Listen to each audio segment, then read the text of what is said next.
nǹkan ṣe rí lẹ́nìí. Orúkọ mi ni Gomina Tẹ̀sílì Ìgbàláyé, akọ̀wé ìjọba àpapọ̀ fún ìpínlẹ̀ Ọ̀ṣun.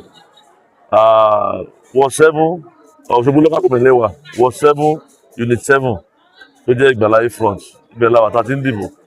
Mo dúpẹ́ pé àwọn èèyàn jáde pẹ̀lú gbogbo ìbọn àti gbogbo ẹ̀ táwọn èèyàn yìí káàkiri fọ́ àárọ̀ yìí, ṣùgbọ́n àwọn èèyàn jáde wọ́n dẹ̀ ń dìbò wọn nírọ̀wọ́rọsẹ̀ tí ò sí wàhálà. Ṣùgbọ́n aṣàkíyèsí kìíní kan ni pé bivas machine tí wọ́n lò tàbí vote bivas yẹn ó slow, ó ń pẹ́ kó tó accredit àwọn èèyàn láti toperate ni, ó ń pẹ́ láti take picture àwọn èèyàn ni, ó ń pẹ́. So mo ń rọ àwọn elétò ìdìbò kí wọ́n jọ kí wọ́n máa gbé ìgbésẹ̀ lórí ilé so that àwọn èèyàn wọn lè pè irú bí ní ìsìn èèyàn bíi 900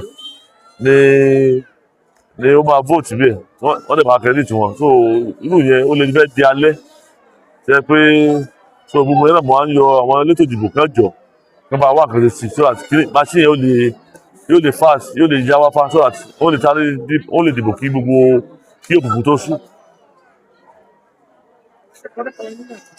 Orúkọ tèmi ni Gomina Tẹ̀sílì Ìgbàláyé, akọ̀wé ìjọba àpapọ̀ fún ìpínlẹ̀ Ọ̀ṣun. As we have voted peacefully, you can see there's no intimidation of any kind.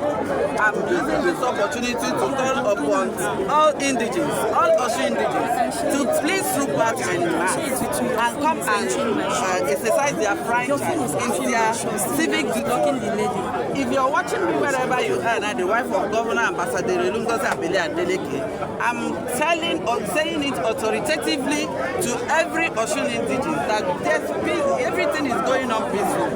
There's no rancor, there's no fight, there's no intimidation of any kind. Please, wherever you are, as long as you're an electorate, please leave your house, go to your polling booth and vote.